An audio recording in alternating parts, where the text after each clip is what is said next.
The world is saved.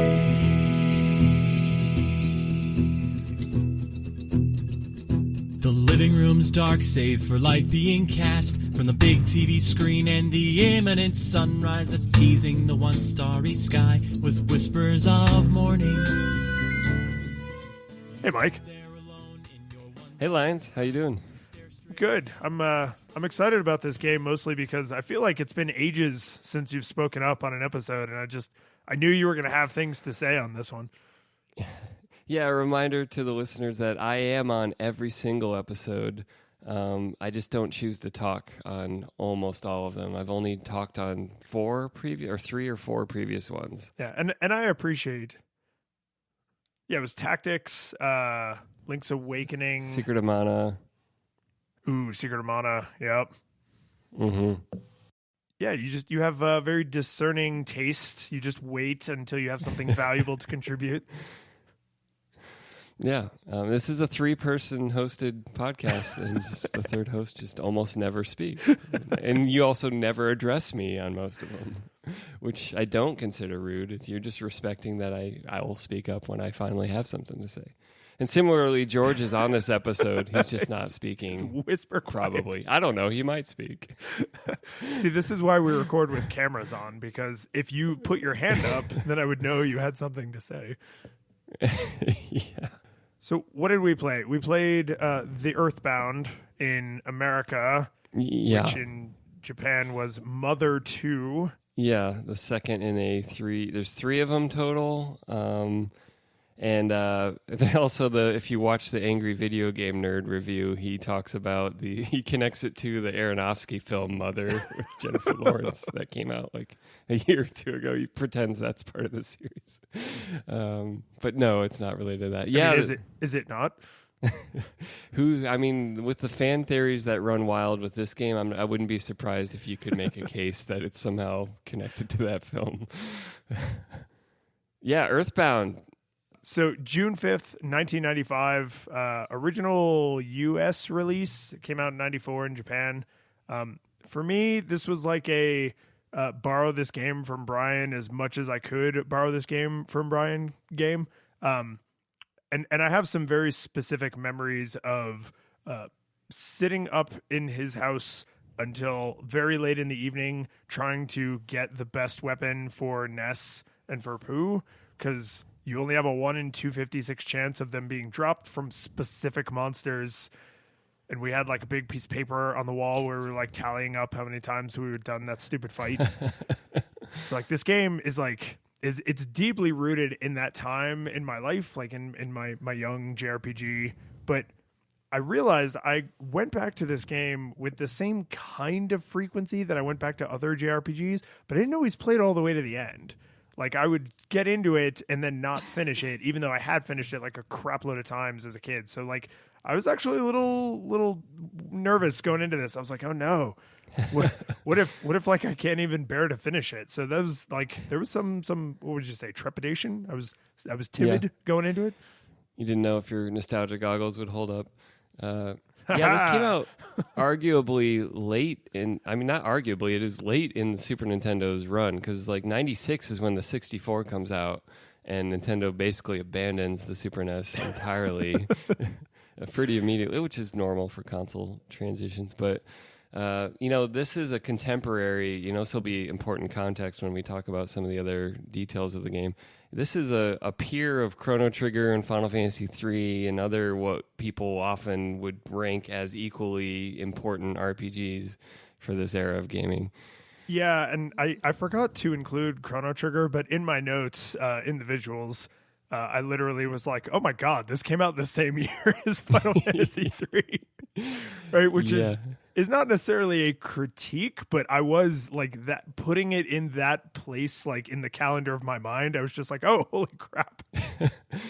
Yeah, and for me, I didn't have a friend that owned it, so I didn't get as deep with the game when it came out. It was a rental that was like, wow, this game is really interesting, but it would be more like I'd get a weekend with it, and maybe I did that 4 or 5 times. Never beat it back then. Never probably didn't even get very far. I don't feel like they gave you the guide when you rented it back then, which I think is pretty damn crucial for this game. If they're packing a guide in with it, that either is just, the Japanese developer saying we don't trust Americans to know what's going on, or they know they made a very strange game and they really wanted to that was common in, some of the NES games you guys review. The instruction manual actually gave a lot of help on here's how this game actually behaves. Also, we guys review. But yeah, it's something about shipping it with the guide that would normally cost like $20 if you bought it independently is either questionable about the game's understandability, period, or damning about their perception of American audience, like you said, which is probably the one it was. It's probably them being like, they're not going to get it. They're not going to get it. Let's just give them the guide. Famously, Final Fantasy IV, which was released as 2 on the Super Nintendo, was dumbed down and made easier. If you play the USA ROM, it's an easier game because they're like, let's go easy on them. We can get into a whole other conversation about Final Fantasy, but apparently a bunch of the early ones that didn't come to the US was entirely because they were like, they're not going to get it. They won't. This is way over their heads, which as a lifelong Final Fantasy fan is kind of like, come on, I would have played your game. But anyway, we played EarthBound this time. Before we talk about anything else, I need to ask you, when you first turn on EarthBound and you start up a new game, the very first thing it makes you do is name everyone and choose your, what they call flavor, like the color of the text box and the background and stuff. So 1, how did you name your characters? And 2, what is your flavor, Mike? My flavor is pizza, I think, was what I picked this time. Or that was favorite food. That's a separate question. That is a separate question. The flavor is the color of the checkerboard and the outline of the text boxes. Yeah, that's flavor. I think it was a blue frame, whichever mint, whatever it is. Yeah. But yeah, I'm a plain flavor guy. I also very rarely changed my text box in any of the Final Fantasies because I assume that they picked those colors on purpose. And the alternative colors always seemed Yeah, Final Fantasy was always very disciplined. The white text on blue, just high contrast, easy to read. And as we know from the Secret of Mana review, that their window checkerboard nonsense was nigh unreadable. So I appreciate that EarthBound's choices were still readable for the most part, no matter what you pick. That's true. I think there's only 2 or 3, whereas some of the Final Fantasies actually give you an RGB slider. It's go ahead, make it whatever horrible lime green you want. Make it hot pink. Yeah. I'm a plain flavor guy. I respect your choice of mint. Yeah, visuals. How are the graphics in this game? They're quirky, they're simplistic, and I think it's really important that you mentioned a moment ago that this game came out as a contemporary of Final Fantasy III, which was, the Japanese 6, because you would almost not believe that these two games came out within 6 months of each other. Yeah. And that this game had I know you're not supposed to do research, and I respect that, but 5 years this game was in development. But that doesn't mean it was in art direction for 5 years. It means that all the other things we're going to talk about were... I'd say the graphics are very charming. They're very cute. I enjoyed, the way one of the coolest things about this game is the setting is so unique, and I'm sure we'll have a lot to say about that, especially the further you get into the adventure, how insane it gets. But, even just being set in, houses and cities and modern day and, your enemy choices are... Not choices. The enemies you face are, they start out, even before they get really strange, it's it's a cop or a hippie or... a dog or a bird, which may be more normal-ish for RPGs, but, you're facing contemporary, things that you didn't see much. It was almost always fantasy, medieval kind of, or cyberpunk kind of settings in any other RPG. And so just the novelty of being in a town and going into shops that were modern, like an arcade, not just ye old armor shop.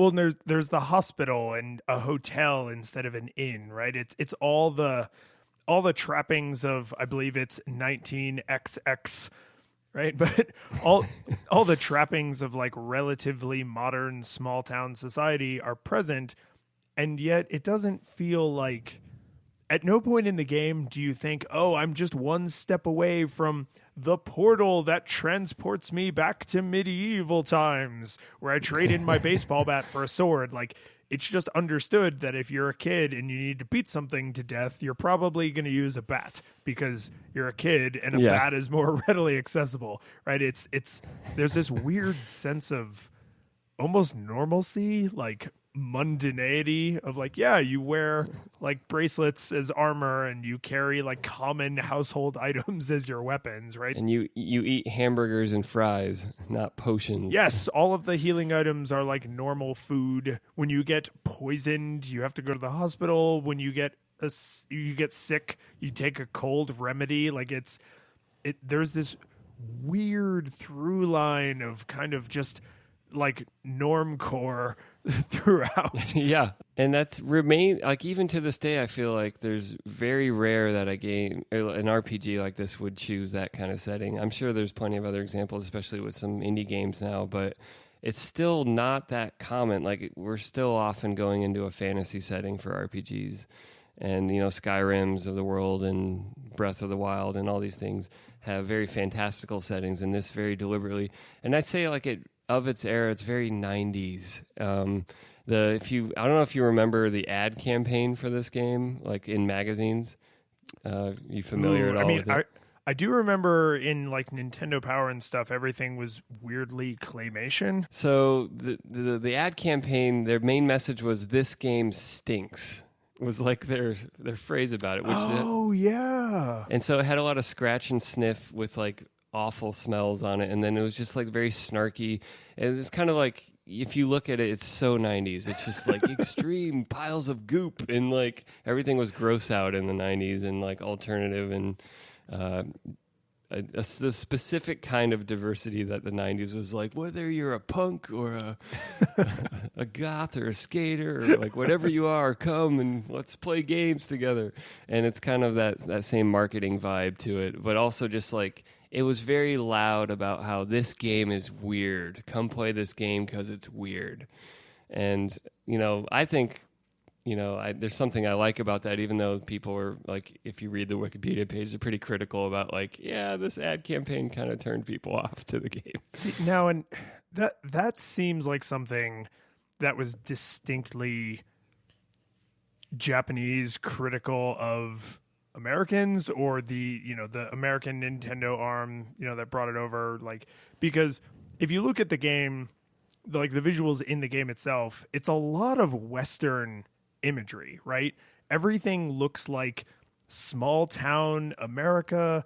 I mean, Ness wears a baseball cap, and I know the Japanese are also like super big into baseball, but I mean, it's like baseball is a very American thing, right? And there's like Paula is like a blonde pink dress wearing, right, very very Western, very American. Like, there's a lot of Western American imagery in the game, and that carried over to like the weird claymation stuff they did in the guide, which is very like Tim Burton-y Christmas specials kind of thing.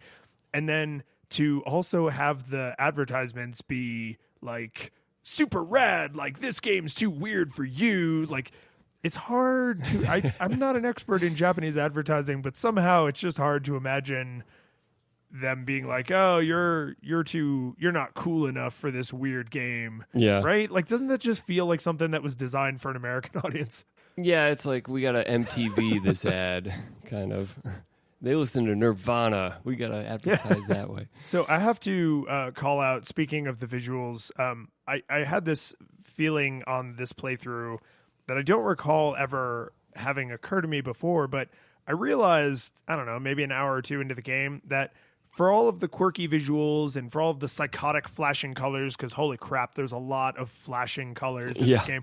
I think this game is actually a text adventure with just a light coating of visuals in front of it. And the thing that made me have that realization is all of the interactions with the world, you have to like pop open the menu and say you want to talk to someone or check, which is very text adventure. And then in combat, and even in some conversations, but in combat, there's like no animations. Everything is static and described, right? Everything is, the crow pecked at your eyes, or, the dog is looking sheepish, or there's just all of this really vivid descriptions of visuals with only static imagery and bright flashing colors to support it.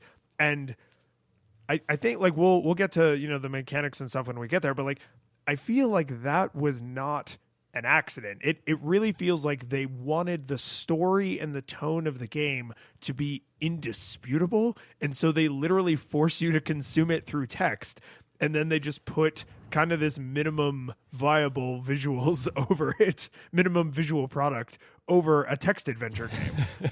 And specifically, yeah, the battle visuals I think of Dragon Warrior or Dragon Quest as it's, originally called, and now the whole series is referred to as Dragon Quest. You don't see your heroes in the battle scene. This is, Phantasy Star is similar, even though you see the backs of their heads and you actually get to see them go up and like swing at the enemy. But Dragon Warrior is very console, you're reading the log of the battle as it happens. And yeah, I think even though I eventually came to appreciate that there is some interest and depth to the battles and there's some mechanics we'll get to about it that are a little more interesting than just reading a log of it.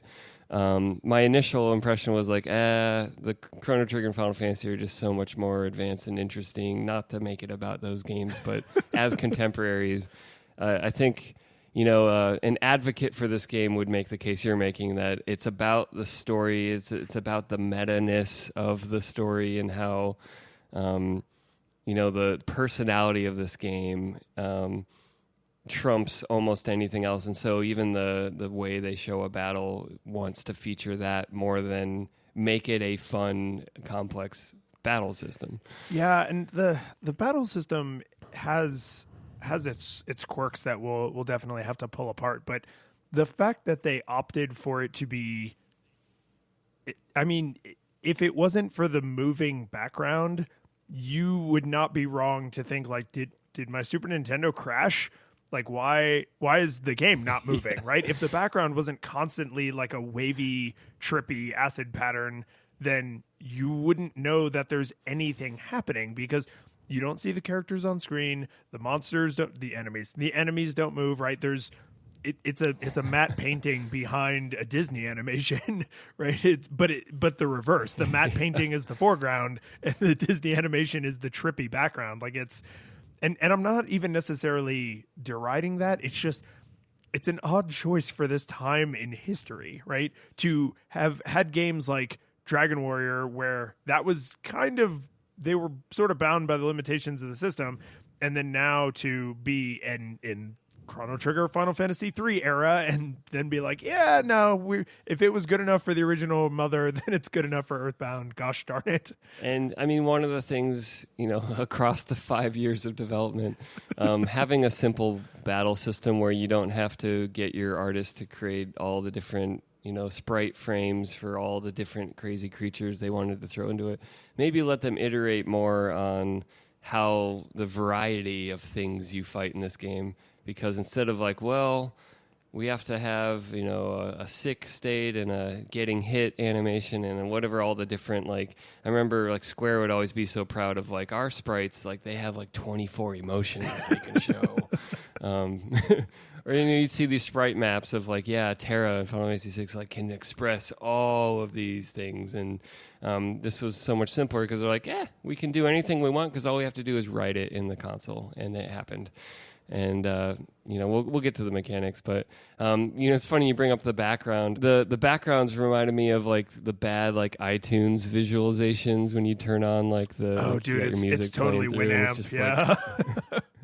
Like, just like Super Nintendo versions of that. But that does connect to the very last, which I didn't get to on my playthrough, but I watched some YouTube videos. The very final boss battles in the game, he basically is the background, so it's kind of a through line there, maybe a little bit, you could argue. But yeah, that's true. I didn't think about it that way, that Gygas eventually is the entire field of view where you see nothing except your like little character stat boxes and then him.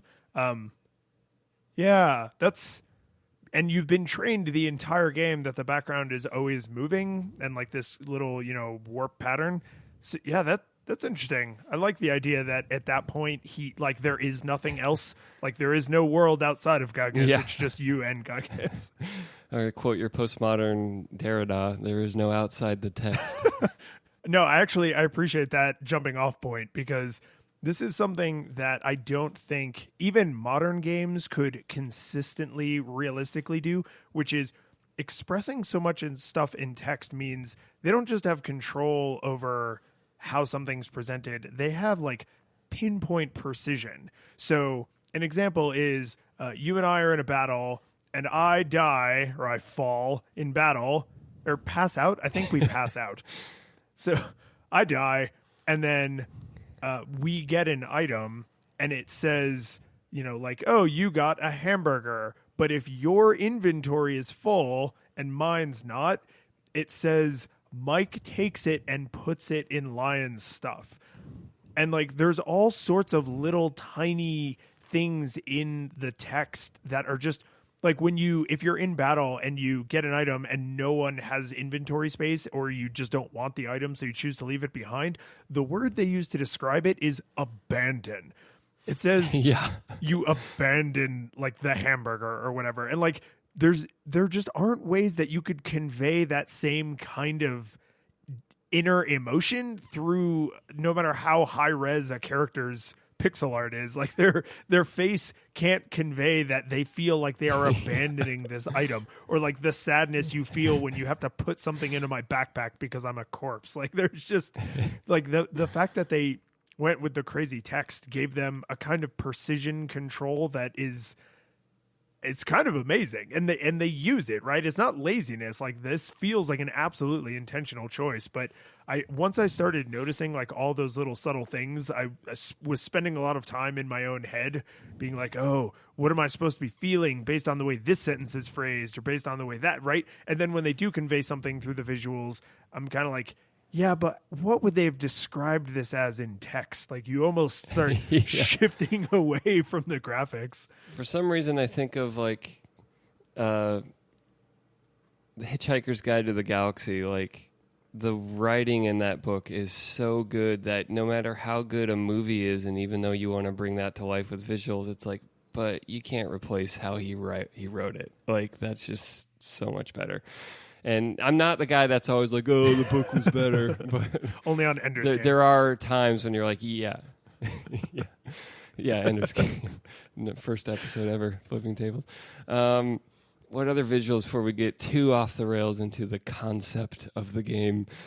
The other big visual thing from other JRPGs is enemies on the map, like overworld enemies, because that gives you some interesting mechanical things, but most importantly to me, whenever they choose to put enemies on the map in a game, especially in this era when, crazy effect that leads into random battles was the MO, enemies on the map to me makes the world feel more like cohesive, right? It's not that I'm walking along and then, oh God, something randomly popped up out of the ground. It's I'm walking down the street and I can see a crazy hippie right around the corner of the fence.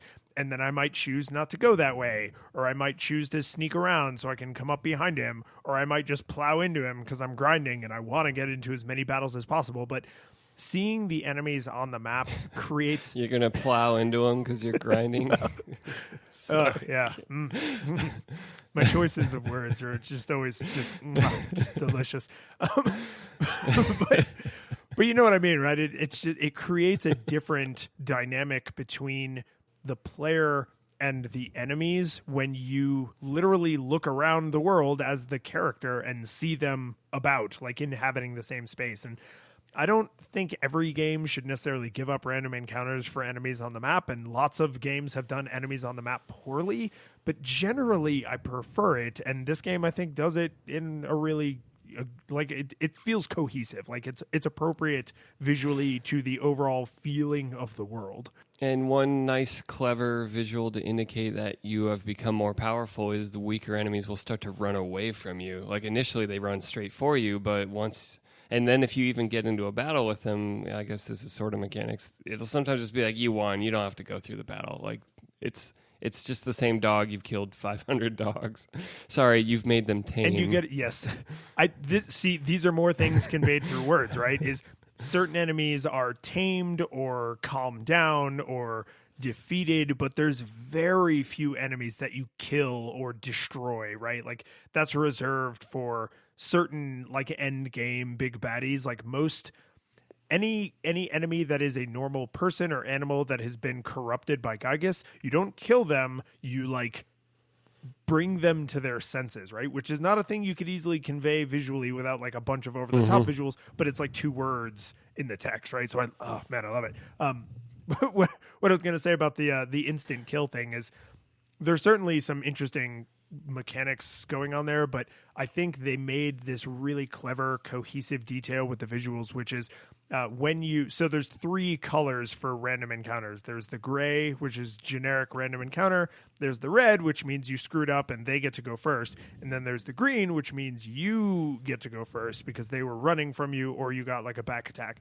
But if there's an instant kill, it flashes the entire screen in the exact same colors that it flashes the entire screen in when you get a critical hit, which they call a smash.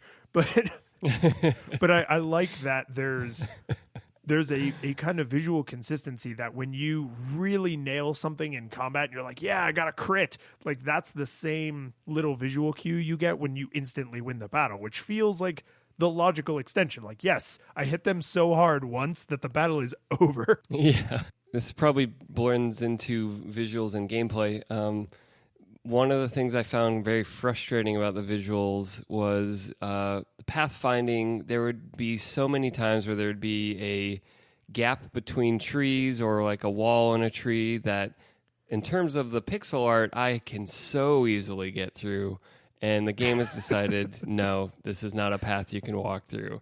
And I found it occasionally super frustrating, especially when I'd want to like not walk all the way down the sidewalk to the corner. I try to cut through the trees of like a neighborhood to like get to the next street, and it'd just be like, nah, go around. Sorry, buddy, go around. Well, and I think they themselves were even aware of that because the dungeons have almost nothing in them that would ever cause that problem. They're usually very sparsely detailed and there's like a whatever theme they are, there isn't like a bunch of, I don't know, you would call it like objects in the dungeon. Like if you're in the sewer, there aren't a ton of barrels and stuff. If you're in like the laboratory, there isn't like lab equipment everywhere. If you're in like the space station, there isn't like sci-fi doodads all over the place. Like the worlds are fairly sparsely created or sparsely populated when you're in the dungeons, but the towns have fences and buildings and people and trees and bushes and mailboxes and just signs and crap everywhere.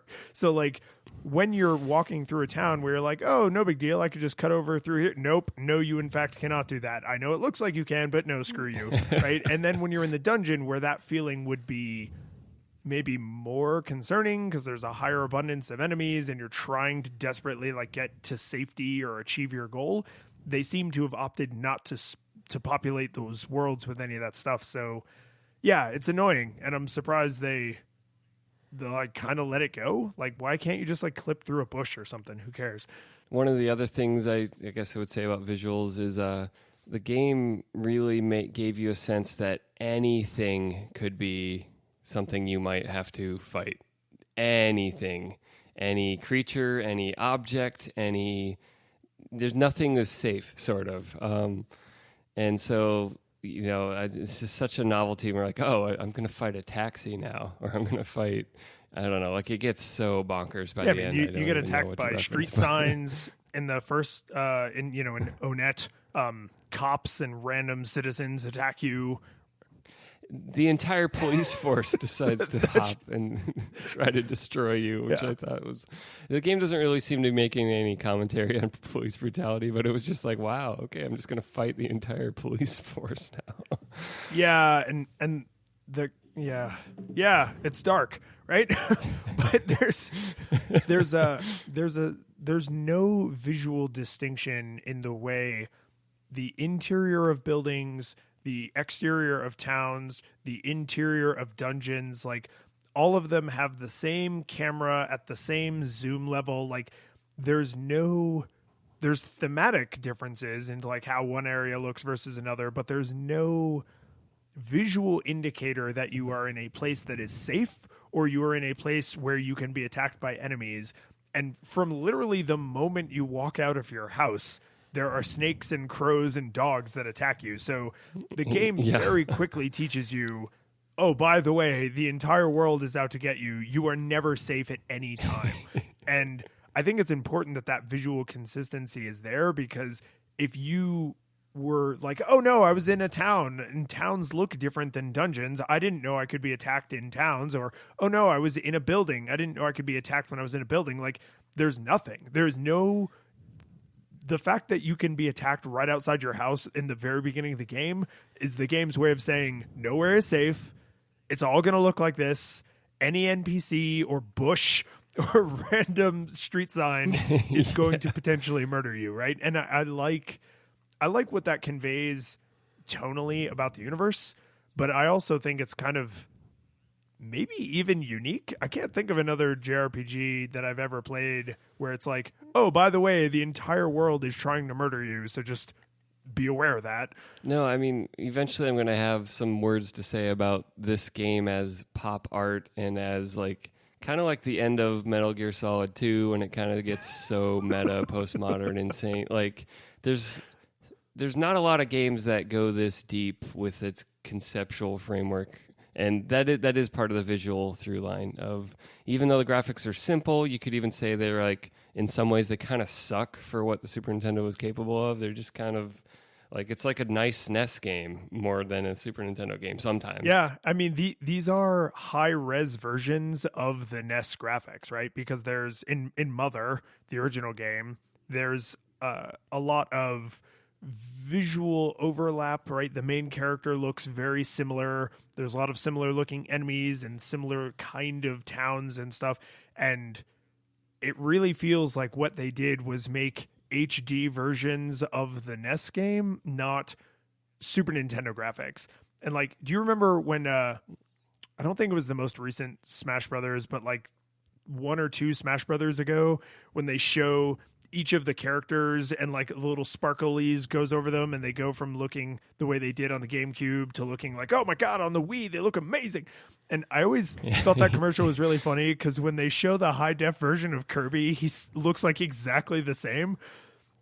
It's just like, you had a pink sphere and now you have a pink sphere with slightly better shading. And that's kind of how playing EarthBound feels. Is like, oh, we took NES graphics and added a few more pixels, but there isn't more shading, there isn't more detail, there isn't a lot more of anything. And again, not bad, but a very intentional stylistic choice to be like, hey, you know that Chrono Trigger? Yeah, that's not what we're doing. We're not going to do that. One more graphics thing. Well, I have two more, but the one I wanted to bring up, which we noted to each other pre-show, the house furnishings don't make any damn sense in this game.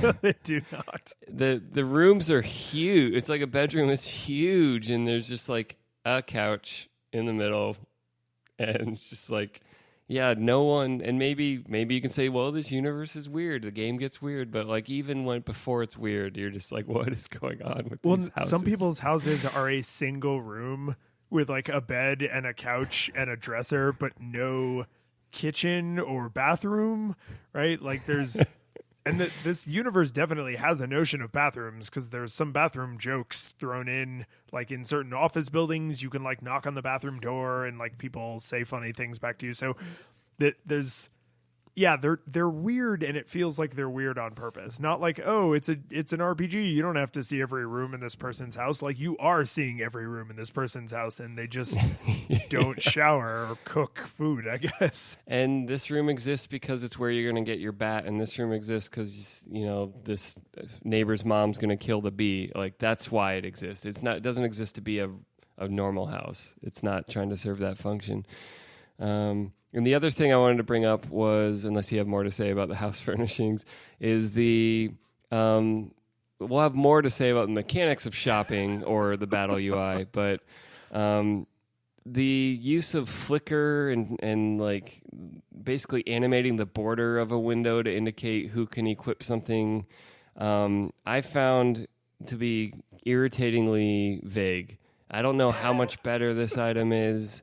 And maybe you could still go back and like try to defend this game on its concept of like it's not trying to be D&D, it's not trying to be Final Fantasy where it's not a stat sheet game, but nonetheless, I had to talk to a dog in one of the shops to find out what the different flickerings mean or dimming, and you can kind of infer it and you'll figure it out, but it just seemed really, really subtle, and it I would have preferred something just a little more straightforward on like, you're going to buy this yo-yo, how much better is it, and et cetera. Yeah, numbers feel like they might have been a nice fit here, especially because you can, after you buy something and equip it, look in the stats and see what number goes with that thing. Like, is this more number or less number, right? Like, they do give you that information. Yeah. They just don't give you that information at a time when you're making a decision, which is exceptionally annoying. Yeah. And I think this does actually tie in pretty tight to the graphics, because it's not often that I play a game where I'm like, the UI in this game sucks. And it's even less often that I think, and I'm pretty sure they're doing it on purpose to screw with me. Right? Like, I think you literally do talk to a dog to learn how the different flashing and stuff, like what it represents. Yeah. And you could, if you played any other games, you could probably determine like, oh, this means that I can equip this. This means that it's better. But in the early part of the game, especially where money is not an infinite resource like it is after, like in the second half of the game, there are times where you'd be like, well, is it so much better that I want to buy it? Right? And in the first half of the game, before you know how this mechanic works and before money has become an infinite resource, you might also catch yourself thinking like, well, is this enough better that I should get this, or should I wait and get like the next thing at the next town? But in fact, the answer is this is always the best thing. There's never like an intermediary step. Yeah. There are only like 10 weapons in the game, and so the next one is always worth getting. Like the fact that they even say like, oh, this one is better than the one you have. It's like, yes, I know that, because if it's not the one I already have equipped and I'm not in the next town, then it by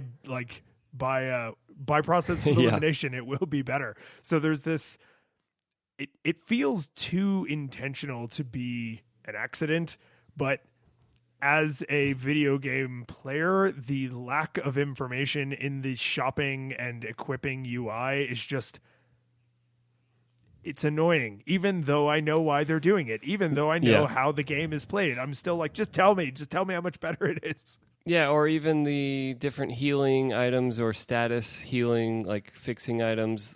Tell me before I buy it, or give me a way. Don't make me buy it and then go help in the menu to figure out, what the hell it does.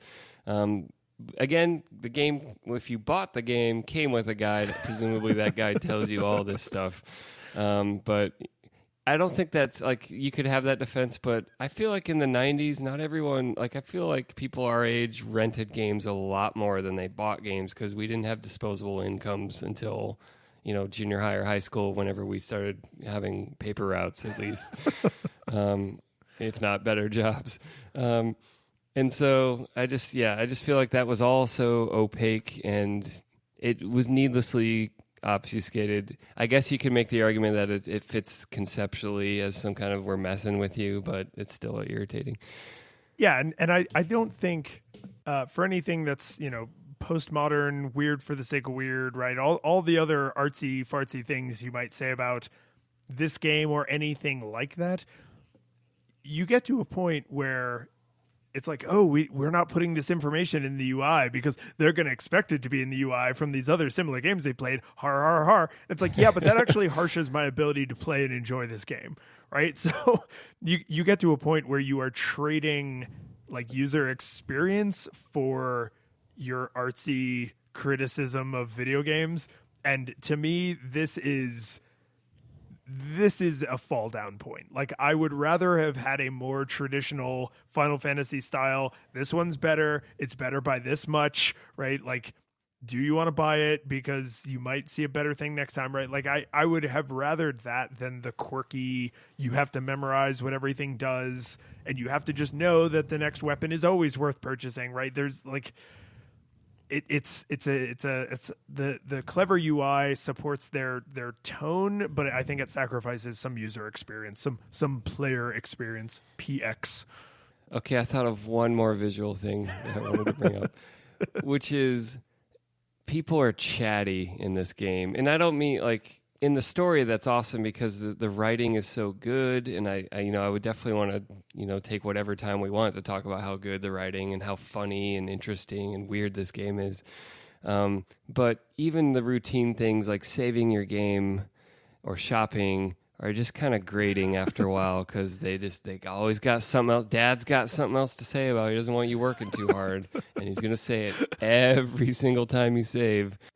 You're a hard worker, just like your mother. I guess there's another weirdly, I wasn't expecting to compare it to Metal Gear, but when you save in Metal Gear, like you guys brought up on the episode, I chose not to say anything at the time, but I listened carefully to you guys talk about how, Mei-Ling or whoever has just always got some words of wisdom for you, and you're just like, can I just continue? Like, why are we doing this?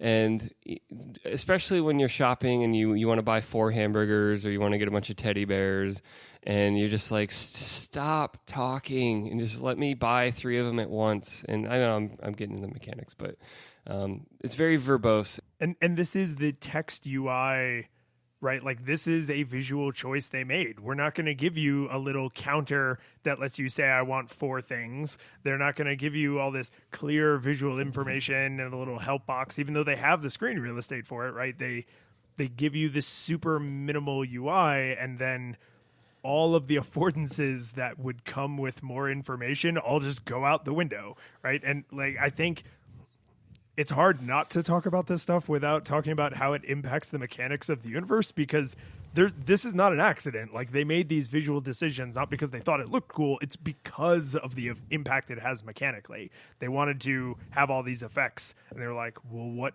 visual things could we do? And in the case of like the store and in the case of like the battle system and stuff, their answer was throw away most of the visuals and make them read about it. Yeah. Should we talk about audio? You got any other visuals?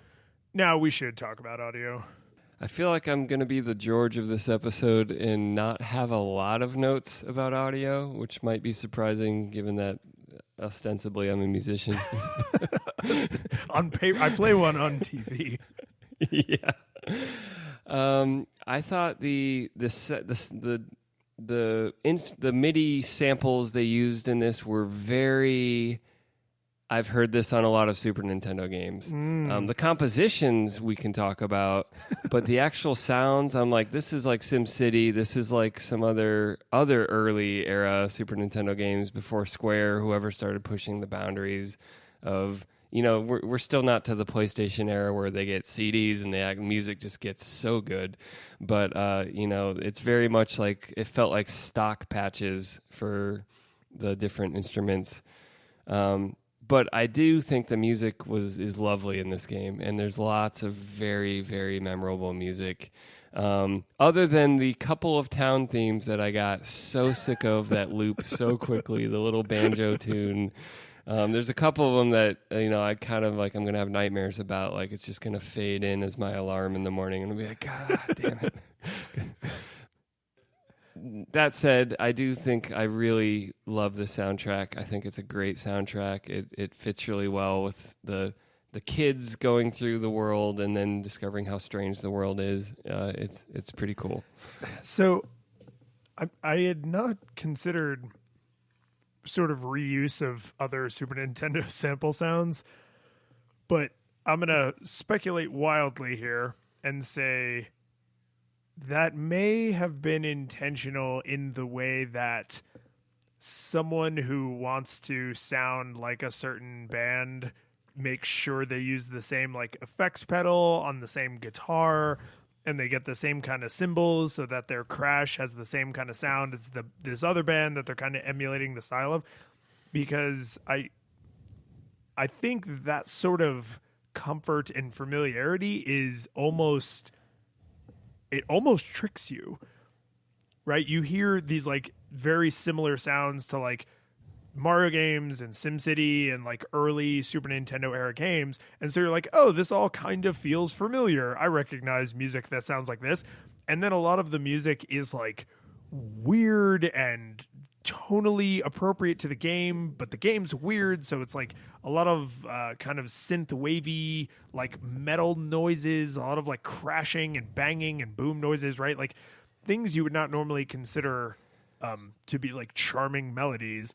And then there are also all these charming melodies. So it's almost like they were using super familiar instruments to lure you into a false sense of security, just like how the graphics all look like children's drawings, but then the world is actually incredibly dark, right? The story of this game is really dark and heavy. It's kind of an H.P. Lovecraft almost. Yeah. Yeah, there's all of these things that kind of seem normal visually and auditorially, and then there's just this looming sense of the uncanny, right? And then and they hit you with music in weird ways, like in the Saturn Village, which I didn't even mention that the Saturns all get like their own crazy, impossible to read font, which I love, but it gives you an idea of like how weird their voices are supposed to be. So like you imagine the sound, haha, here's how I'm tying these things together. You imagine the sound of their crazy voices because they have this insane font and they're the only characters that have this like super insane font. But in that town, there's this one Saturn that you can talk to, Mr. Saturn. There's this one Mr. Saturn you can talk to, and he's like, hey, do you want to drink coffee with me? And if you say yes, you are forced into this crazy, like, 5-minute long text crawl where it's like, hey guys, you've come on this super long journey and you've learned so much. And there's a piece of music that is only accessible during that text crawl. And it's this like really chill, like, hey, come on, we're all going to pull together and we're going to save the day. And like, it's so bizarre. Like that there's this very lovingly crafted piece of music that's hidden behind this almost frustratingly long text crawl. And if you accidentally talk to that Mr. Saturn again, you can get tricked into watching that long text crawl and listening to that music again. Like it's, the Lovecraftian is actually not that far off. Yeah, there's something terrifying underneath this universe, even if it's got so many bright, colorful, wonderful things going on. This is a creepy universe, and I think that's part of the enduring appeal of EarthBound is not just the lull, I'm random, I'm funny. It's there's that undercurrent of like, this is kind of messed up. And you just want to go home and be with mom and dad, but there's something kind of messed up going on. It's interesting you brought up to kick back the visuals. The fact that an entire village has their own font is a visual thing. And it just kind of got me thinking about how by basing this game on a very simple stack, the visuals are simple, the being text driven, these choices let them have all these unique scenarios without having to develop an entire game engine to support wildly different scenarios, because the base mechanics are still, even though they're being played with, are very simple, and it lets them have all their fun on that meta story layer and not have to worry about we're making a game that has to be 500 different games tied together. It's not Kingdom Hearts 3. I love whatever YouTube video tries to explain what happens in Kingdom Hearts. And you're just like, I'm done. God. So I need to ask you, as an ostensible musician on TV, do you appreciate or care about little things that some games choose to do? Because there are little things with the music in EarthBound that are obviously not an accident, but that feel really well thought out, and that someone like George, no, don't say anything, George. Someone like George would just kind of let wash over them and not even necessarily be aware of. And the Mr. Saturn Village here is, again, a great example of this. When you are one cave away from the Mr. Saturn town, what you have is the creepy ambient cave music that kind of sounds like water dropping and like spacey synthy sound effects. And that has been ducked. And then next to that, you also have the Saturn town music playing. And then when you come out of that cave, the creepy cave music has gone away, and now the Saturn music is at full volume. And not every area does that. Not every town does that. But there's something about like, oh, the Saturns are kind of nature. So their town doesn't quite have the borders of like a human town.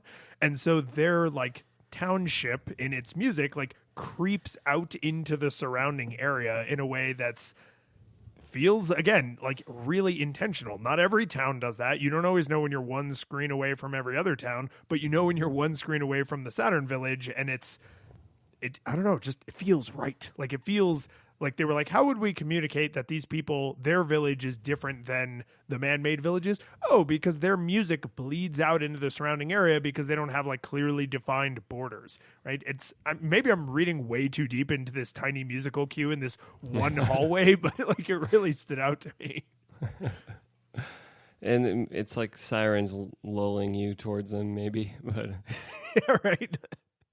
No, I mean, that is interesting. And, I think there's lots of games that don't try to do anything, subtle with transitioning you between areas where it's just like, well, you're in the jungle and now here's a pyramid and you're in the desert. And it was just like, there's just a line in the graphics and it's like, here you go. You're in the next area. The later Final Fantasies, like 10, like where you could literally see the line of like, oh, you're in a forest made completely out of gemstones and now you're in a mountain that has palm trees for some reason. Like there's just like, you could almost imagine feeling the temperature change when you step over the imaginary line where the music changes, the graphics change, everything just changes, right? And so having a transition zone, right? Like an airlock of tone and visuals and audio, I think is kind of nice. Yeah, absolutely. How'd you feel about the sound effects in this game? Well, there's a lot of bangs and booms and like sci-fi sound effects, which I think very mildly clashes with the small town America, everything's made out of wood and plaster kind of visuals, and not in a way that I think was a mistake, but it's all of the combat is like, your psychic telekinetic powers. You fight a lot of robots. You fight a lot of aliens, right? There's a lot of like gushy metallic. You're hitting, things with baseball bats and frying pans. So there's a lot of like clanging, which, as you said, the Super Nintendo is less capable of conveying those noises than like a PlayStation would have been. So there's a lot of like sharp, high pitched noises with, an attempt at like low thudding noises that really just come across as like kind of like blomp. But I don't know, like there's a certain sci-fi-ness to the audio that isn't always present in the visuals until like later in the game when everything is robots and everything is space aliens, and then it feels a little bit more cohesive. But it's like the sound effects are almost pulling you forward into, you're going to be fighting robots with psychic powers, and so expect everything to sound like new synthwave music, right? And it's kind of pulling you out of the normal the way the world looks very normal. The sound effects are like pulling you forward into the sci-fi coat of paint that's on everything. I'd say that, the battle sounds, I think they're not necessarily remarkable or state of the art or anything, like just like the graphics aren't, but they do fit what's going on, and I do think it's pretty satisfying when you get a smash hit. You feel really good, and the smash sound is just like, yes. This guy that, especially because when, not in mechanics yet, but when you miss a whole lot and then you get a smash, you're just like, finally hit him. It is satisfying. And some of the spells used have pretty nice sound. Like I think they're interesting. They're definitely different than what you see in a lot of games. So I mean, we kind of glossed over all the PSIs, right? All your spell like abilities are all flashing colors, right? Because that's what the game's all about, is flashing colors, solid colors and flashing colors. That's all the visuals can be summed up as one of those two things. It's just a trip, the whole game. Yeah.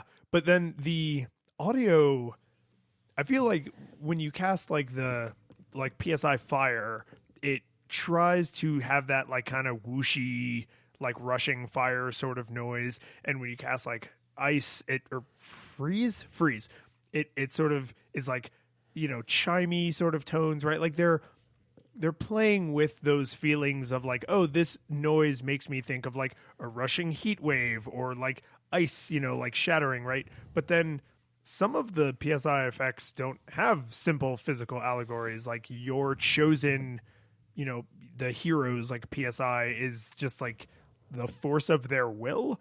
And so that just has kind of like a synthy sci-fi effect, which feels totally on brand, but I don't know what that's supposed to sound like. So I assume this sounds fine, right? Yeah. And then the like most of the healing spells, or such that they are, but the status related ones, they all kind of have like generic white magic-y kind of tinkling like beeps and boops, and that's not bad, but Fairy dust is being sprinkled. yeah, but I think unremarkable is not really a wrong term for it, right? It's just the generic magical fairy dust sound.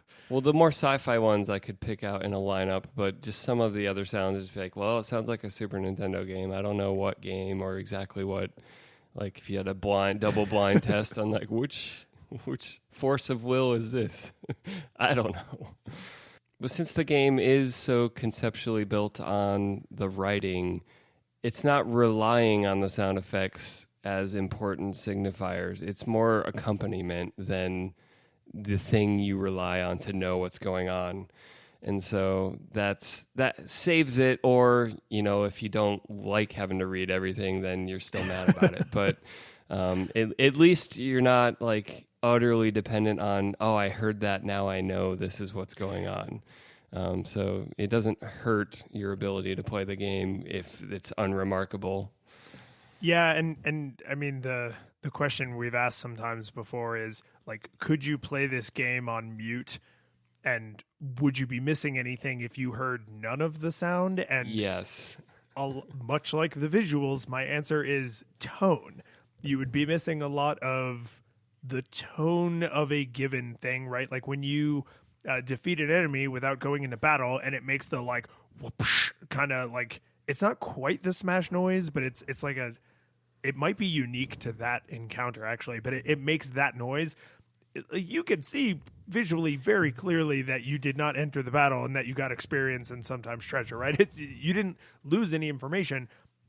Another cookie you got to abandon. Yeah, but it makes it makes it very clear how to feel sometimes with some of the sounds, and there's toward the end of the game in particular, there's a lot of times where sound is not present, music drops out, things happen without sound effects or with very sparse sound effects. So I feel like you get a lot of feeling information, like how should I be feeling right now from the music and the sound effects, but not a lot of gameplay, like, oh, that was the fire sound effect, that means all of this other ancillary information. Like, no, it could have been any sound effect, right? I just needed to know that a spell was cast, that a blow was missed, that a status ailment happened, right? And any noise could accompany those things.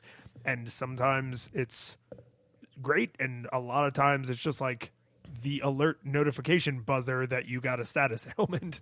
You just made me think of the lack of sound, or the lack of what you're used to having in the game. That contrast is a huge part of the sound of this game. It's not so much that any, this or that sound or that song is memorable, but the happy town music when you go into a strange place and it's just a low drone, or just like some like kind of unsettling like buzz. That's extra creepy when you're used to like, oh, this is a happy, there's my mom's house, and I can go down here to the park, and like now I'm somewhere strange. And so that contrast definitely was used really well in this game.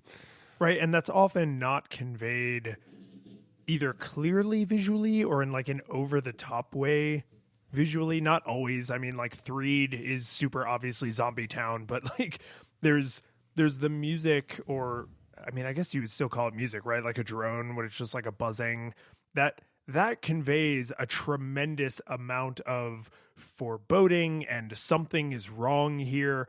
that it would be hard to convey with the visuals that wouldn't be alarmingly jarring, right? Like if everything on the screen was like flickering or shaking or the colors were all wrong, like that would be an overwhelming like things are wrong here, danger, danger. But just having like a buzzing or a drone or like music that's just like a little bit off, I think conveys tone and emotion in a way that is better suited, I guess, for sound. Like it's the right tool for the job, I guess.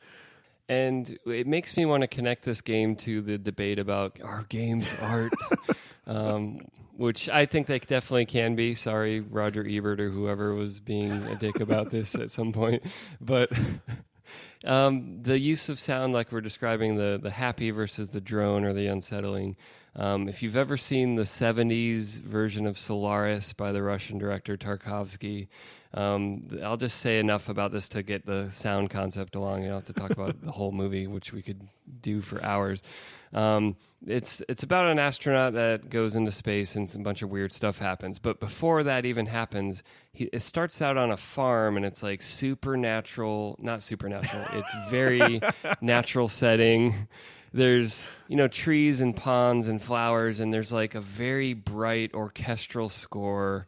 This movie came out around the time of 2001. They both have very rich orchestral scores. And after the farm scenes, he goes to the city because he's going to go eventually, launch up into space. And there's like 5 or 10 minutes of just black and white. And so the farm scenes were all in color, and there's just black and white traffic. And they're just on highways, and it's just like,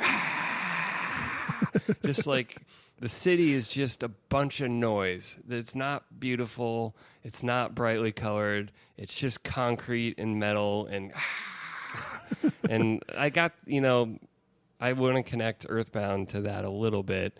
Not that I think there's a lot of parallels or anything like that, but just the use of sound was so jarring, going from this beautiful pastoral setting to noise.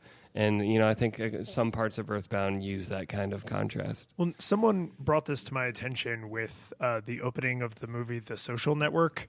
Have you seen this YouTube video with the music they chose for it? So it's in the opening of The Social Network, like it's nighttime on a college campus and the camera is like panning and you see people walking.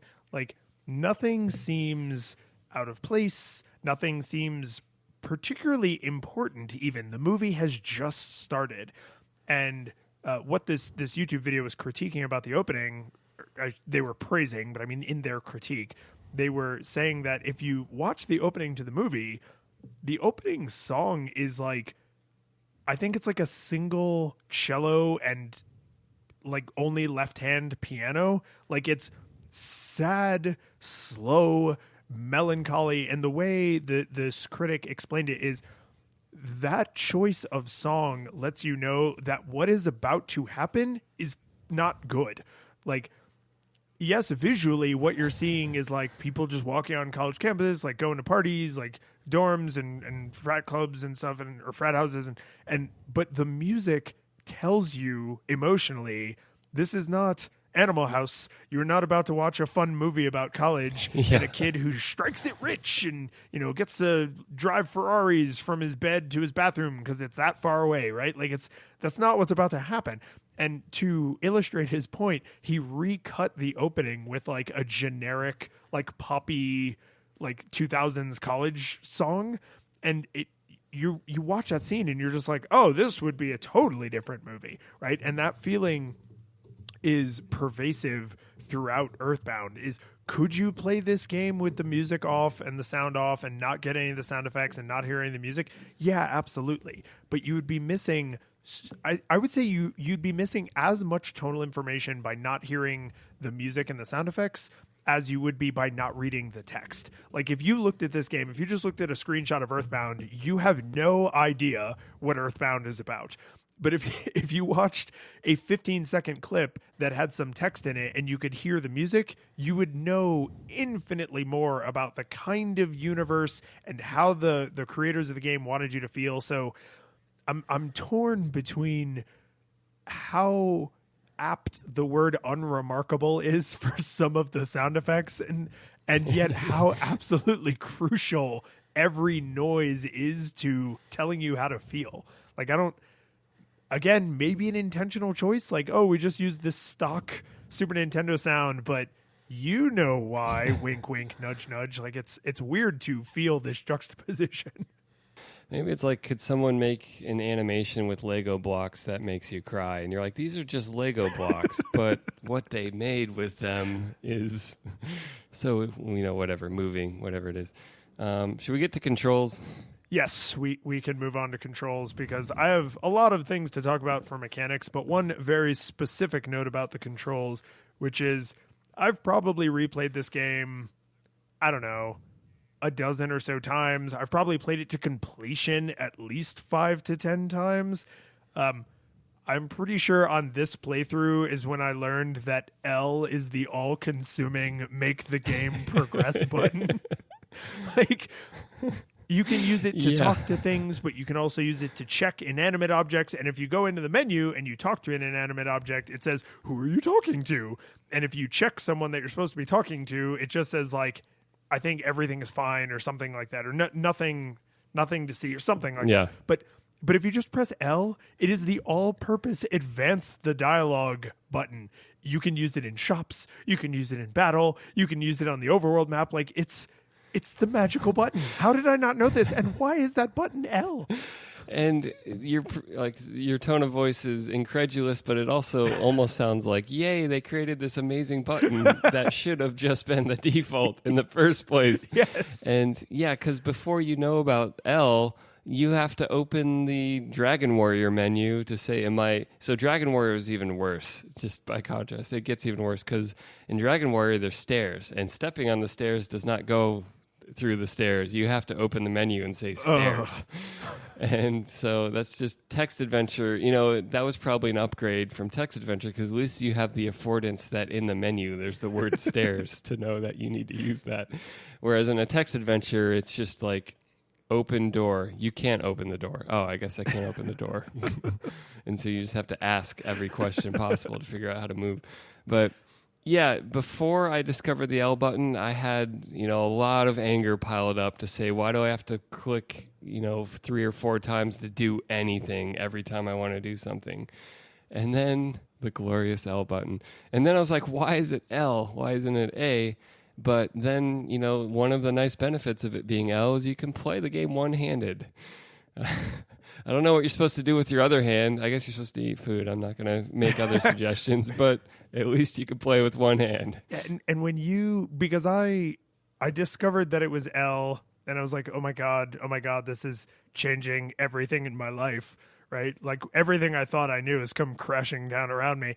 And then I mentioned this to you in our chat, and you were like, yeah, it's kind of weird that it's L, but I guess it sort of lets you play the game one-handed. And then I was like, oh my God, everything is changing again. Like, I've never...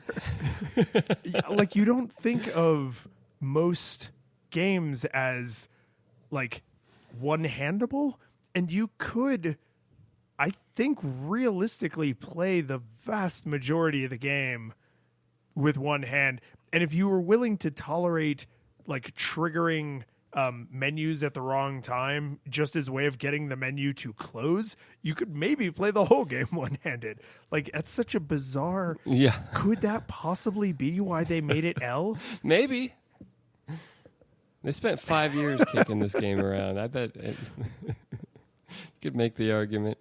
I don't know that there's that much to say about the control. I already complained about the pathfinding of, like, seeing space between trees and not being able to move through it. I'm mad that there's not a run button because sometimes... So one of the things you have to do a lot of in this game is you got to backtrack a lot. You got to go back and forth between places. And I'd say the default movement speed is kind of slow. And I get pretty impatient. And there are things that mitigate that. You get a bike, which you can't use when you have a teddy bear or some other situations, but at least sometimes you can ride the bike. You can ride the bike only when you are alone. And you get the bike right before you're never alone again. So that's another, like, screw you, kind of like, here's something that doesn't help you. Maybe to that point, later, you get a teleport spell, but you need, like, the Back to the Future space on the road to even use it. And then later, eventually you upgrade it and you spin in circles, and you still need to have enough clear space, but at least it's less clear space. So again, you can argue the concept makes it frustrating for a reason, but it's still really kind of obnoxious. Well, so one of the fans of the show who occasionally like plays along was watching me because I streamed a bunch of EarthBound. Was watching me like run in circles because I forgot you get the upgraded teleport. So I was just when I first got the teleport, I was just doing it with my thumb, just like making myself run in a little circle. And she was just like, oh wow, how are you doing that? And I was like, I'm just drawing circles with my thumb as fast as I can so that I don't have to have enough road to get up to 88, right? And then like 10 minutes later, I got the upgraded teleport beta, and she was like, literally, how are you running in that tight of a circle? And I was like, okay, no, now it's actually the game. Like I just forgot, I just completely spaced. And so you don't really have to teleport that much when you first get it, and then you get teleport beta fairly soon after. So again, it feels kind of like a screw you, just like, oh, you got to have all this highway to get up to 88 miles an hour, Marty. Just kidding. We'll let you run in this tight little spiral. Like it's like, why? Why didn't you just do that the first time? Because the game isn't trying to make things convenient. It is not. It's not trying to make them inconvenient either, even though there is plenty of inconvenience at times. It's just doing its own tune. It's playing another song, man. But mechanics. What do you got for this? Should we just jump right to the Sisyphusian nightmare that is inventory management? Yeah, and connect that straight to shop purchasing.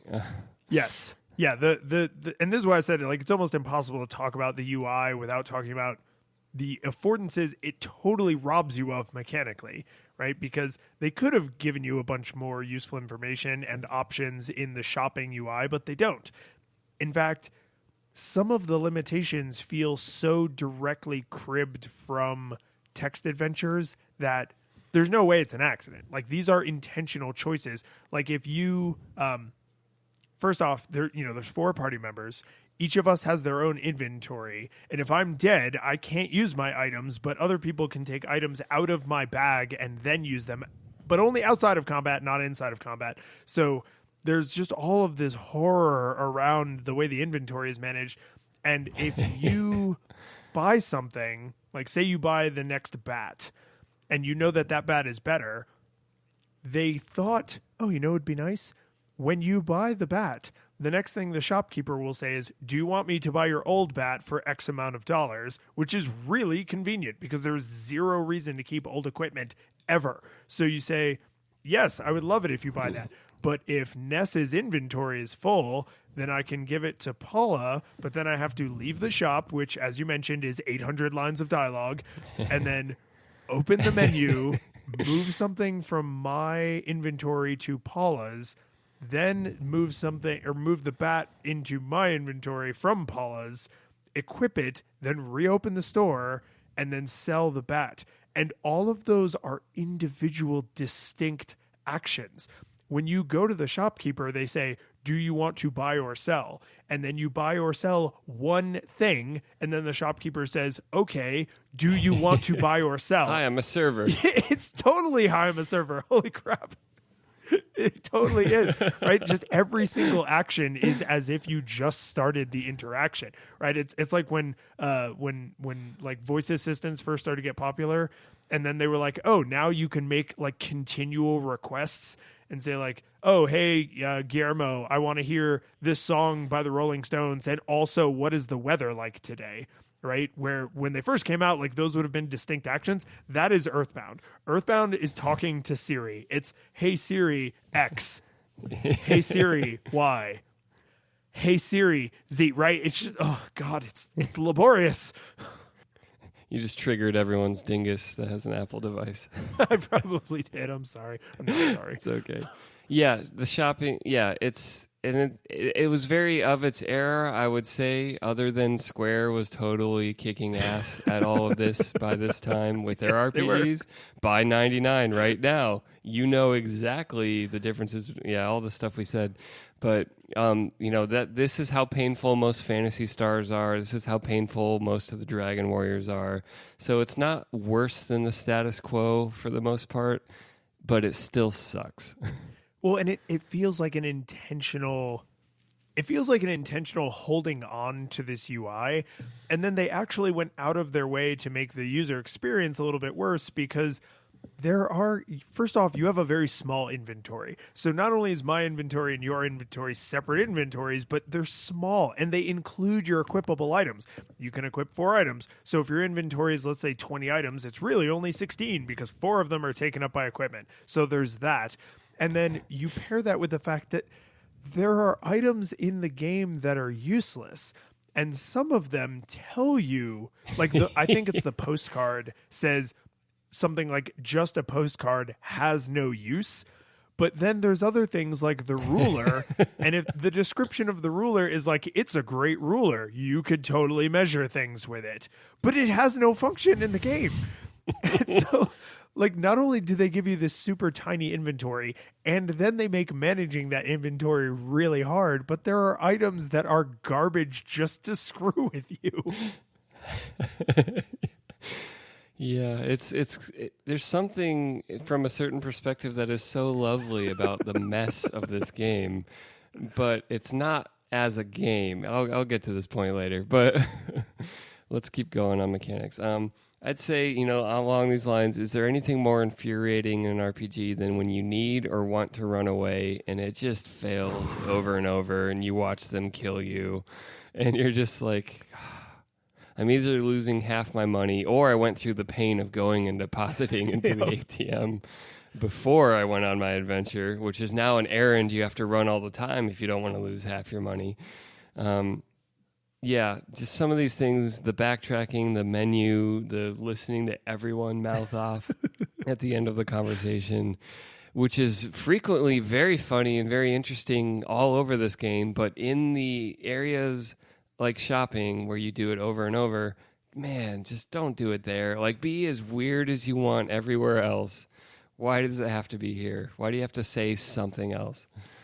Yeah, I don't need every interaction. And I feel I've been reprimanded by people in my real life for what I'm about to say, which is I don't personally get a lot of social value in my life from interactions with like shop clerks, and I don't pretend that I am their buddy.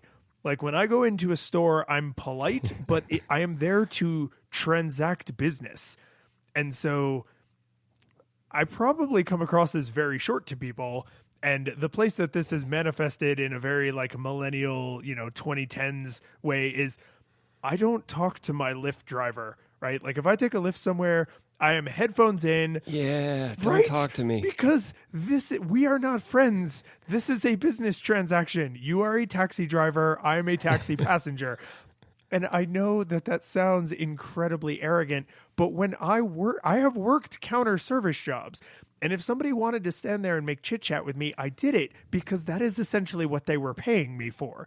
If they wanted to talk about sports, which I don't care about, or news, which I try not to follow, or movies, which I do care about, but not always the movies they cared about, while I was making their coffee, I would do that because that is the service that they were paying me for. If they stood there in silence and were obviously not looking to chit chat with me, I would make their coffee in silence and then hand it to them because that is the service they were paying me for. And this game feels like that, but without my ability to give them a look that conveys, I don't want to talk to you. So like every transaction in every store is like, oh, how about this? Hardy har har. Do you want to buy or sell? Okay, have a great day. And it's like, stop. This is the 8th item I bought for you. You don't have to tell me to have a great day. Like we're still doing business. My brother wrote a short story for something we published called The Pseudo Book about a fast food restaurant before there were menus. And so, like, you would go to this restaurant and they would go, do you want a certain number of hamburgers? Yes or no? Do you want a certain number of cheeseburgers? Yes or no? And then you go through that list and then it's like, do you want one hamburger? okay, do you want 2 hamburgers? Oh Do you God! want- So and it's you have to do items and quantity of items separately. through yes or no questions that they ask you, and like this would be in like next Earthbound will probably do this because they'll want to torture you even more. But yeah, totally absurd. Like, of course, restaurants weren't that painful before menus existed. It would just be like, "What do you want?" But or you would see that they have this thing. But yeah, that's just needlessly irritating, and I don't think it necessarily, like, for a lot of these tedious things we're like, but the concept, it's like part of it, and I don't think this one you can really defend that way. It's just like, no, this just sucks. This just sucks. I mean, and this is, like I said before, if this is intentional and they're like, oh, wouldn't this make shopping in an RPG terrible? Yes, it would make shopping in an RPG terrible. Please do not remove some of the fun from your game by making me do this, right? Because it's not a thing that you slog through and you're like, oh God, I hate that one part of the game that's like, it's Metal Gear Solid 3 climbing the ladder, like, what a thrill, right? It's not that. It's not that weirdness, just so you have this like moment of forced introspection because there's literally nothing happening in the game, but you have to hold up on the joystick.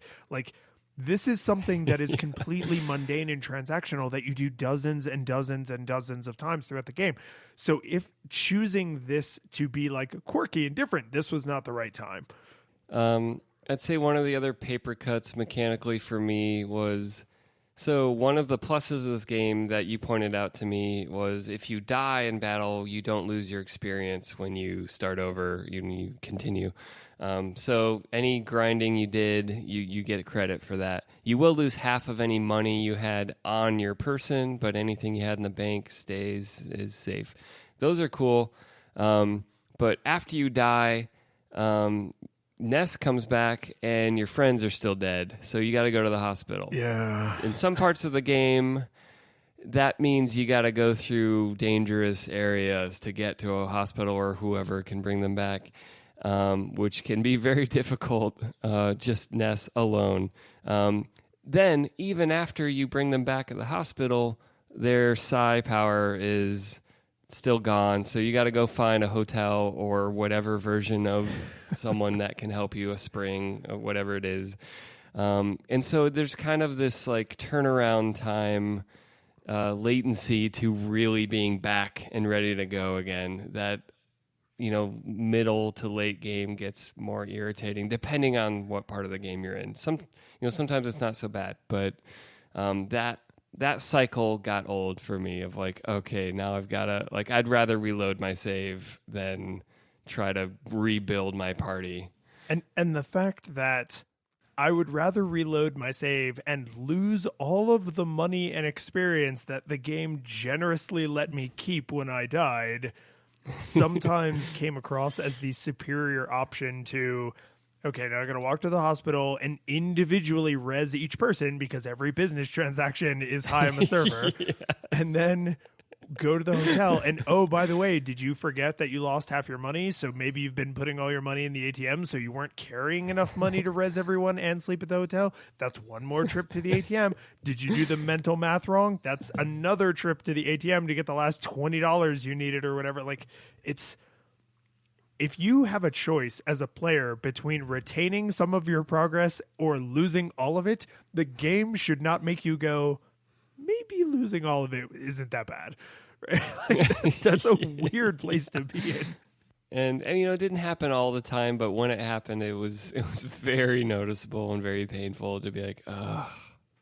Well, especially because you spend the first portion of the game as just Ness, and then you get Paula, but then once you get, oh God, Jeff? Is it Jeff? I can't, you gave him some absurd name in your playthrough. They're all like fluffy, flappy, whatever, farty. I can't remember. Yeah. But yeah, once you get the nerd kid, the builder, engineer person, then like the balance shifts, right? Yeah, it's Jeff. Yes. But like from that point on, the balance shifts that when you die, you now have to res more than half the party, right? Because only Ness comes back. You now have to go to the hotel to restore everybody's PP, right? It's the game should not ever put you in a position where you would willingly give up the experience and money they allowed you to keep when you died just to save yourself like the 10 minutes of walking around and doing ATM withdrawals. The game has, I'd say the classic RPG pain of who do I got to talk to move this thing forward. I'd say this game has a very acute case of that in almost every area of the game, which is part of the joy of the game is talking to people in the game. So I'm okay with it. Like almost anyone you talk to has something funny or interesting to say. And the script is very strong in this game. So, that helps a lot that you're kind of naturally drawn to be like, I just kind of want to see what's going on in these places.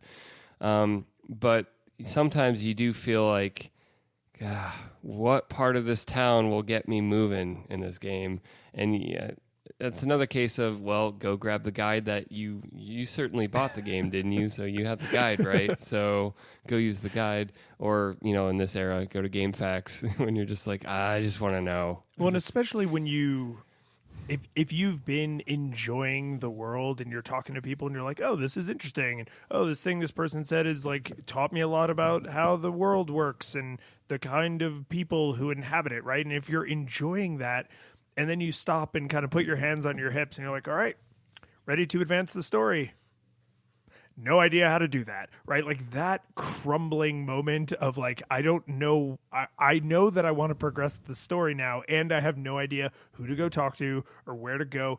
And there are not a lot of times, especially, it's mostly in the first half of the game, but there are a couple of times where it's like, oh, you have to go into this building and talk to this one person and then walk out of the building and go over here. And then that triggers like a little cutscene or a little event or something. And there's really nothing to indicate that that is what would happen because that's ancillary or adjacent to the quest you're on. Like in the first half of the game, your quest, like the scope of it is unfolding rapidly. So it's like you're a kid with a bat and you got to go beat a space alien to death with that bat. And so as the scope is unfolding and the world is getting bigger and bigger, the fact that sometimes it's like, oh, go into this bar and talk to the wall behind the bar, and then that transports you to a different town. Yeah. It's like, what? How would I have known that? Nothing any of these crazy townspeople said was anything close to that, except this one person who is not a required conversation that says like, oh, I think there's a secret room in the bar. It's like, why? Yeah. The game is aggressively not holding your hand. So, which, I mean, in today's era, every game holds your hand like crazy. You have a quest log. It tells you exactly what GPS coordinates, exactly where to go and who to mash the button to. So, so much contrast. If you're used to modern games, this game is just itself. It's not even like trying to play with all the forms necessarily. I will say that at this point in history, though, the world is small enough that the idea of I'm not sure what to do, so I'm going to start in the top left corner of the map and talk to every single person and interact with every single interactable object. Like, if you absolutely could not piece together what to do, nothing anybody said was making any sense to you, and you were essentially like, I have to click on every square, so to speak, it's not fun, but it's certainly not an insurmountable task. Like, if you gave someone, Fallout 3 or Skyrim, and you were like, oh, by the way, you'll never know where to go or what to do, so just talk to everyone until the story advances. It's like, there's hundreds of NPCs. Like, that would be a completely intractable task. But in EarthBound... Yeah, there's hundreds of square miles to go around. So it's not fun to be that lost and that, like, disassociated from the experience. But you can brute force a solution if absolutely required. But they're definitely expecting you to like pick up all their subtle little text cues and every little tiny insignificant clue that a person might leave for you. What about waiting for 3 minutes at a waterfall? So someone does explicitly tell you have to do that. And this is definitely a screw you to the player, because as a human player, you think, surely no. Surely they do not expect me to literally stand still in front of the waterfall for 3 minutes, but surely, yes, they absolutely do expect you to do that. And if you touch a single button on the controller, it resets the timer. Yeah, no, that's a big screw you to the player, because they explicitly tell you what to do, but any human player who's ever played another video game would be like, no, that can't be right. It's like, no, that's not world building. That is literally actually what you do, which, again, like, I love it because it's bananas. It makes no damn sense in the world of video games. Throw on the pile of this absolutely makes the gameplay more painful, and yes, we're doing it. There's not that the game's trying to like Dark Souls punish you. Like it's not a masochist sadism kind of game, but nonetheless, it's very much intentionally chosen to be this way. It's not like an inexperienced designer didn't realize that 3-minute wait timers for something to happen was a bad design choice. It wasn't that kind of mistake. It is a choice, but you know, I'm just gonna keep, like, when we get to the summary, I'll have some way of talking about it. But yeah, this game is painful, but it's a beautiful gem of what it is. So I need to. This has made me think of two specific things. One, I accidentally mentioned very tiny text clues that tell you what to do. So, spoilers, the way you beat the last boss is you pray him to death, which if you played the first Mother game, you might know that, because that is also how you beat the last boss in the first game. Or it's a very similar mechanic. You don't beat them to death, you some other thing them to death. And there is literally one and only one single line of dialogue that Pokey says to you during the final encounter that would clue you into the fact that you don't beat Gygas through the usual channels of beating him to death. And he doesn't use the word pray, and that's what you need to do. You need to use Paula's pray ability. And so it's like they're really banking on you, like, piecing that together. And if you do, then it makes the last fight really interesting, and we'll get there. But if you don't know that, it would make the last fight psychotically frustrating, because you would just die and die and die and have no idea, like, am I getting close? Yeah. Like, you would have just no idea what's happening. The other thing, when it comes to battles specifically, in terms of like just quirky mechanics that are definitely intentional but are just so weird, is when the game starts, you don't have a lot of health. And by about the midpoint of the game, you have, you know, in the mid hundreds, like 200, 300, 400 hit points. When you take damage, your health counter literally counts down. Like it looks like reels on like an old fashioned like slot machine. And if you finish the battle, run from the battle, or heal yourself, that action takes effect at whatever number is being displayed, not on what the target number is. So if you have 100 hit points and it is counting down and you take, 50 damage, so it's counting down to 50, and you heal yourself when it's only at 75, you start healing up from 75, right? The math is not strict commutative addition and subtraction. It is like based on what is visually displayed to the player. It's like an interrupt on it. It is. And I can't think of a single other game I have ever played where you could essentially stop yourself from bleeding to death, because there are times where tactically the right thing to do is beat the enemy to death as quickly as possible. The enemy has used a spell or done some ability that has KO'd everyone in your party. They're all going to die. But if you just damage them enough to end the battle before all 4 people die, you win. Right? And like, yeah. That is a weird... such a weird mechanic, especially for an RPG. Like, I am bleeding to death, but if I press A or L fast enough, I can actually exit this battle successfully. I can't think of another game of any type. Yeah, it's wild. And the visual of it is kind of like a slot machine, like rotating around and just barreling down. Yeah, that is I had that in my notes as like a really interesting mechanic on the slot machine health, and that it is absolutely intended for certain battles where you're dead. Hope you can get out of this because you're dying.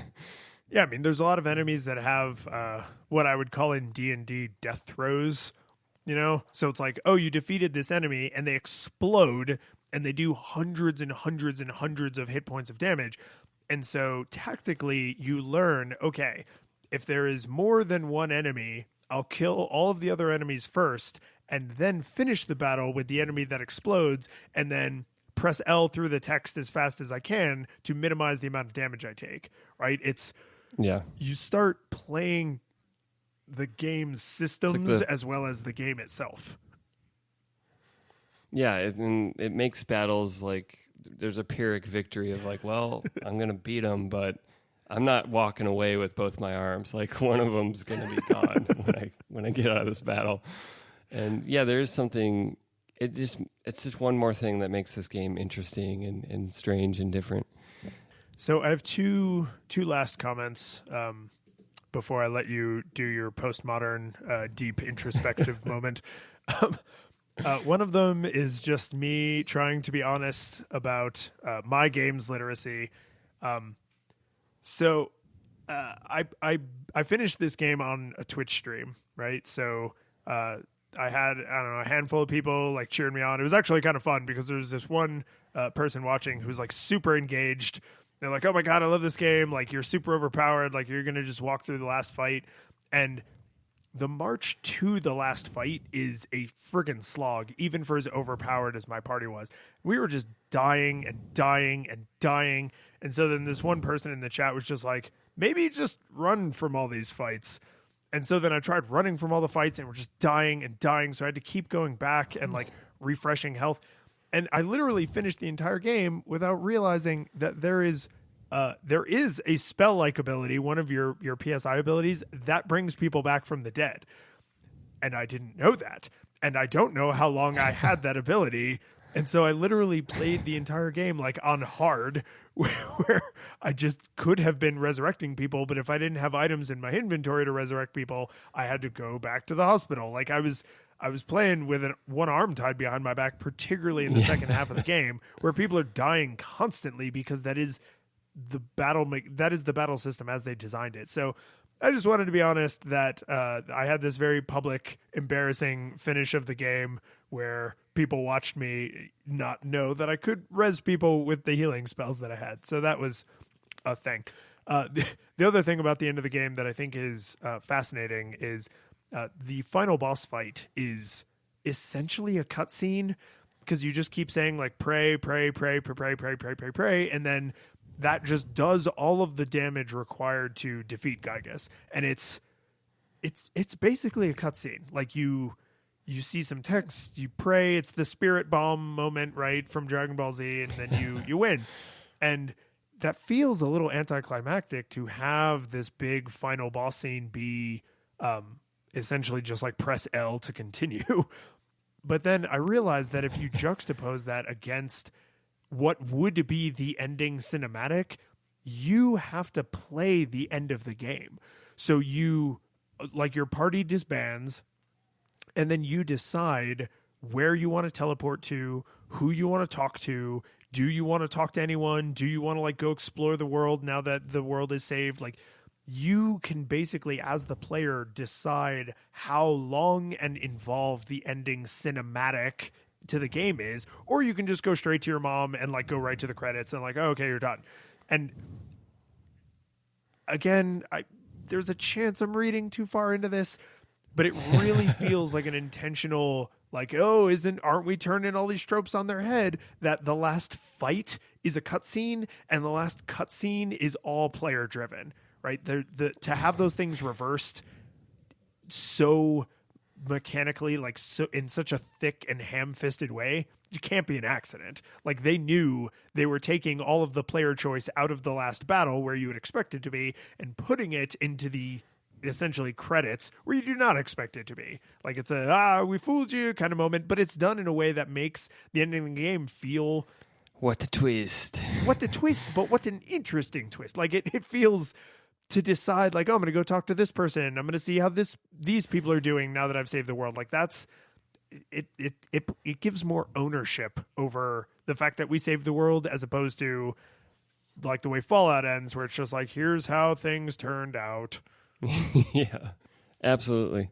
I just to full disclosure, I've never played this game all the way to the end. So when we decided we were going to play this, and you said like, oh yeah, I was never able to suffer the weirdness long enough to finish it, and rentals and stuff. I was like, oh, maybe this time, but I understand. I feel bad about it. Maybe that helps. As long as you feel bad. So, I mean, I think I know your answer, but does this hold up? Oh, do you not want to have your postmodern, or is that part of your that's your summary? Yeah, that's okay. Yeah. So for me, I would say this game completely holds up. It is a particular flavor that I would expect a lot of people don't like and wouldn't suffer all the way through if they got, because I mean, it's like a 30-hour JRPG, right? So you could easily get 10 or 15 hours into this and be like, oh, this is all it is. It's just weird trying to challenge my expectations. I can imagine people not liking this for what it is, but if you like this taste, it's really good. Like, it is a really well-made pile of weirdness, and I love the soundtrack. I didn't mention this during the audio, but I actually went out, and there's no official way to buy the soundtrack, but you don't have to look very hard to find it through completely mundane channels. Like, it's just posted on websites. So, like, I actually went out and found the soundtrack because I just love this music so much.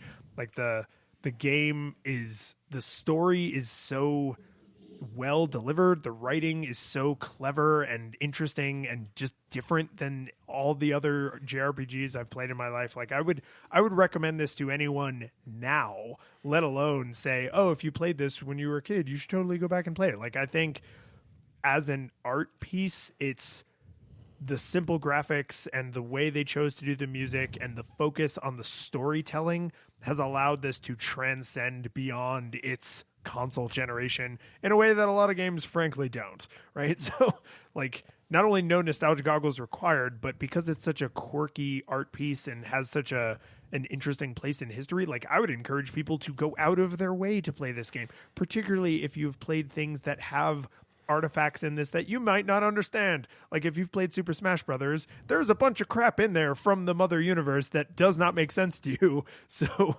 if you play this game, this one in particular, because there's 3 games in the series, if you play this game, suddenly, like, the home run and the home run bat and, like, Ness's, like, weird level, like, all of that stuff starts to make sense, like, why it feels odd, because this game is odd and it's great and everyone should play it. See, I kind of land in the middle. Like, if someone asks me, like, is EarthBound a good game? I'm kind of like, sit down, buddy. let's get some beers and let's start talking about this. Because there's all these ways in which I'm kind of like, no, I kind of hate this game on some mechanical levels, or some of the experience of grinding through parts of this game I don't enjoy. But as a piece of game art, it's still so unique. Like, it deserves its cult following. It's doing so many wonderful, interesting things. There's so many memorable moments and characters and scenarios, and the fact that you're fighting a stop sign or a taxi cab, or like, there's things that I feel like there's still, like, no one has carried this torch very well since.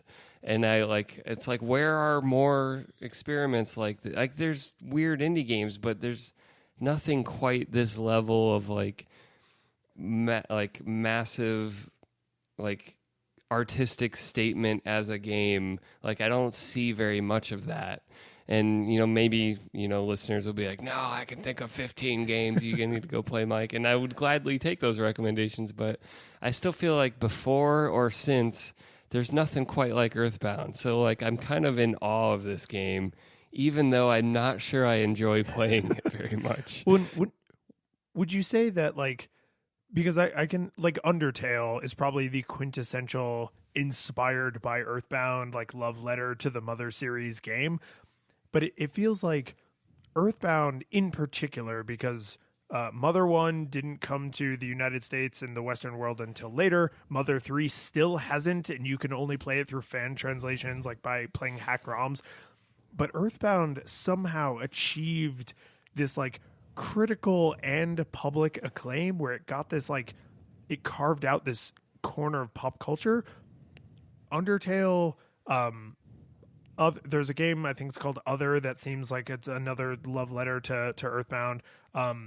Games like Limbo and Inside Out or Inside, Firewatch, like there are games that I can think of off the top of my head that are like artsy, but somehow they all get evaluated for their artsy quirkiness, and they're all directly related back to EarthBound. Like, oh, Undertale is got this thing that's inspired by EarthBound, or the Stanley Parable is going to throw all of your notions of what a first-person shooter is into question, right? But they're getting evaluated for the thing that they're adjacent to, not they don't become a pop culture thing on their own like EarthBound did. So are there other examples? I think you're probably right. There's tons that we just aren't thinking of, but somehow they're not evaluated as their own thing. Yeah, they didn't build their own head of steam culturally. Like they might be riffing on stuff that's established, but like I don't see why you would play Stanley Parable more than once and more than whatever number of couple hours it takes to experience a lot of its weirdness, and then you kind of consumed it and you're kind of done. And I've never felt like I wanted to go back to Stanley Parable, even though I enjoyed it. And I could see going back to EarthBound way more than I could see going back to some of those other games you listed. And so there's just something really special about EarthBound that it kind of like I begrudgingly came to love that aspect of it, even though, and actually I think if you imagined a version of the game that took away all the things we complained about, you're probably slicing out a lot of what makes EarthBound. And it may have been a better game, quote unquote, but it may not have been anywhere near special or important like to gaming. And so I think like it's a strange creature, and I'm just kind of like I don't know how to summarize it. I do think I would encourage people to check it out just because it's so interesting, but I also would say like you might not like it as a game at the same time. Yeah, it's hard to recommend any art house kind of game, right? Because it's like recommending a kind of food that's not common to your area, right? Like if you live in I'm just going to go with a stereotype. If you live in small town America and someone's like, oh, we should go out, what should we eat? And you're like, I don't know, I'm feeling Vietnamese. And it's like, do we even have a Vietnamese restaurant in this little tiny rural town? Like, before we even decide if we're going to go there, like, is that even an option? That's so outside of our normal, like, life choices, right? And so when you recommend something like an EarthBound, like for me as a JRPG fan, like I can recommend this, no question, just on its merits as a game, even though it has a bunch of mechanical failings, its merits as a game. And then the artistic and cultural impact, like, puts it into no nostalgia goggles, no question territory for me. But I mean, like, if you have to rank it, like you got to put it onto that 3-point scale, like full, monocle or no nostalgia goggles. Like if you have to put it in one of those boxes, how would you do it? It's like somehow it's like some like quantum physics thing where you got to check this game out, and it also kind of sucks in some very serious ways, and it's both and like I can't pick one. I like this. Because, not allowed. No, I love this because this is probably one of the weirder games that we've played on Nostalgia Goggles, and it's certainly one of the games that's trying the hardest to be weird. And I sort of like that for you. It is completely defying rankability because that's just so EarthBound. Yeah, its rank is I don't care about what ranks are. I just am. I exist, and here I am. Like that's what it is. Curtain falls, the music plays, the credits roll, then it all fades to black, and you're left by yourself. The fanfare is gone. There's no player 2, there by your side to share victories won.